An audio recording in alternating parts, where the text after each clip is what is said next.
Good morning all of you. I am Neha Sharma and आज हम 15 जुलाई है, तो आज हम स्टार्ट करते हैं आगे से। लास्ट क्लास में हमने पढ़ा था कि सेम लैंड पे हम कैसे अलग अलग क्रॉप्स को लगा करके और उससे गेन ले सकते हैं, तो हम यहाँ से पढ़ते हैं आज। Not all villages in India has such high levels of irrigation apart from the riverine plains coastal regions in our country or are well irrigated. In contrast, plateau regions such as the Deccan Plateau have low levels of irrigation. Of the total cultivated area in the country, a little less than 40% is irrigated even today. In the remaining areas, farming is largely dependent on rainfall. अब ये देखिए, irrigation का major role है कि जो land है उसको proper banana for growing crops. ठीक है, अब देखिए जहां पर भी ये रिवर वाले प्लेन्स हैं, कोस्टल एरियाज हैं, वहां पर जो है वो वेल इरिगेटेड अपने आप ही हो जाता है, because water is available there. But कई कई जगहों पर जहां पर पानी की व्यवस्था नहीं होती, वाटर इज नॉट सफिशिएंट, तो क्या होता है वहां पर उनको लो लेवल्स का जो इरिगेशन होता है वो वहां पे मिलता है, क्योंकि इरिगेशन इतना प्रॉपर नहीं हो पाता है। ये बहुत ही ऑब्वियस सी बात है। ठीक है, अब चलते हैं हम आगे। To grow more than one crop on a piece of land during the year is known as multiple cropping. अब देखिए क्या होता है, जैसे मान लीजिए एक फील्ड है ये, है ना, तो उसमें जब खरीफ का टाइम आया, ठीक है, खरीफ का टाइम आया तो उन्होंने ज्वार बाजरा कुछ बो दिया, ठीक है, फिर उसकी फसल कट गई। उसके बाद में जब रबी की फसल का टाइम आया तो उन्होंने जैसे वीट वगैरह लगा दी, वीट भी हो गई, चलो। उसके बाद में जब सीजनल फ्रूट्स या फिर सीजनल जो भी वेजिटेबल्स हैं वो उन्होंने लगा दी। Got it? ऐसे करके क्या होता है कि जब हम एक ही लैंड को, सेम लैंड को हम अलग अलग क्रॉपिंग के लिए यूज करते हैं, अलग अलग क्रॉप्स के लिए अलग अलग टाइम पे यूज करते हैं। अब ऐसा तो होगा नहीं कि एक ही फील्ड पे दाल भी लगा दिया, गेहूं भी लगा दिया, चावल भी लगा दिया। ठीक है, हो सकता है ऐसा, लेकिन उसके लिए एक तो टाइम होना चाहिए, मतलब प्रॉपर उस क्रॉप के लिए। सेकेंडली, ऐसा तभी पॉसिबल है जब अगर हमारे जो किसान भाई हैं उनकी जो जमीन है वो बहुत ज्यादा हो, जिनके पास बहुत ज्यादा जमीन होती है ना, जिनकी लैंड बहुत ज्यादा होती है, वो जो फार्मर्स होते हैं वो अलग अलग क्रॉप्स को उसी सेम फील्ड को डिवाइड करके अलग अलग क्रॉप्स उस पर लगा सकते हैं। ठीक है, तो ऐसे ही सेम पीस ऑफ लैंड को यूज करके हम अलग अलग मल्टीपल क्रॉपिंग यूज कर सकते हैं। It is the most common way of increasing production on a given piece of land. एक किसी भी दिए गए जमीन के पीस के ऊपर, ठीक है, बहुत ही इजी तरीका है इसको जो प्रोडक्शन है उसको इंक्रीज करने का। All farmers in Palampur grow at least 2 main crops. Many are growing potato as the third crop in the past 15 to 20 years. अब देखिए क्रॉप्स क्या होते हैं, मेनली जो मेन फसलें जो होती हैं, अनाज होते हैं, एक तो होता है हमारा व्हीट और एक दूसरा होता है राइस, है ना, क्योंकि दो ही ऐसे ये चीजें हैं जो मोस्टली जो इंडिया में खाया जाता है।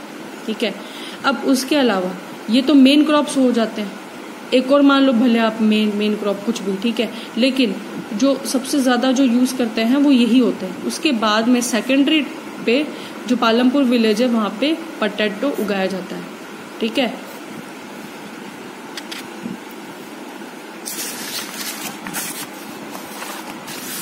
अब ये देखिए यहाँ पे एक टेबल दिया हुआ है, उस टेबल में इन्होंने ईयर बता रखे हैं कि ये इतने ईयर है। ठीक है, पिछले 1950 से लेकर, मतलब आज़ादी के 3 साल बाद से लेकर के 2012 तक के कितने एरिया को कल्टीवेशन में यूज किया गया, यानी 120 मिलियन हेक्टेयर से स्टार्ट करके हमने 155 मिलियन हेक्टेयर तक पूरा कर लिया। ठीक है, ये है state of Indian agriculture 2015-16 directorate of economics and statistics, department of agriculture, corporation and farmers welfare. ये उनके द्वारा जारी किया गया एक स्टैटिस्टिक्स है, जिसमें हर 10 साल में इन्होंने निकाला है कि कितनी जमीन बढ़ी है, मतलब कितनी जमीनों पे इन्होंने कल्टीवेशन करना स्टार्ट किया है, कितनी जमीन बढ़ गई है। ठीक है, ये ग्राफ भी दिया हुआ है इसका। इतने सालों में कैसे बढ़ा है, घटा है, बढ़ा है, घटा है, जो भी है बढ़ा ही है, घटा तो नहीं है। मतलब 1970 से लेकर 2000 तक तो ये बराबर ही रहा है, ठीक है। उसके आगे ये थोड़ा 2010 में और 12 में बढ़ा है। Is it important to increase the area under irrigation and why? क्यों है ये इम्पोर्टेंट? क्योंकि इरिगेशन नहीं होगा तो हमको रॉ मटेरियल नहीं मिलेंगे, क्रॉप्स नहीं मिलेंगे, फ्रूट्स नहीं मिलेंगे, वेजिटेबल्स नहीं मिलेगी, ठीक है। तो इंक्रीज करना जरूरी है। क्यों? क्योंकि with the increase of what? Population, जनसंख्या बढ़ रही है, डिमांड बढ़ रही है। If population will increase then the demand for the goods, for the food items will increase. To fulfill that need, the increase in area is important. Have you read about the crops grown in Palampur? Fill the following table. अच्छा, ये जो आपने पढ़ा था वो देख लेना इसमें, है ना। wheat इधर लिख देना ऐसे, wheat बाजरा और पोटैटो, भले कोई और लिख देना, ऐसा कुछ नहीं है। ये आपको फिल करना है, ये भी आपको फिल करना है, ठीक है। अब यहाँ पर एक तो ट्यूबवेल्स होती हैं, ठीक है, टैंक्स भी हो जाते हैं, ऐसे करके ये सब इसमें सेम रहेगा इसमें। Yes, you have seen that one way of the increasing production from the same land is by multiple cropping, ठीक है। प्रोडक्शन को इंक्रीज करने का ये भी एक तरीका है। The other way is to use modern farming methods for higher yield, ठीक है।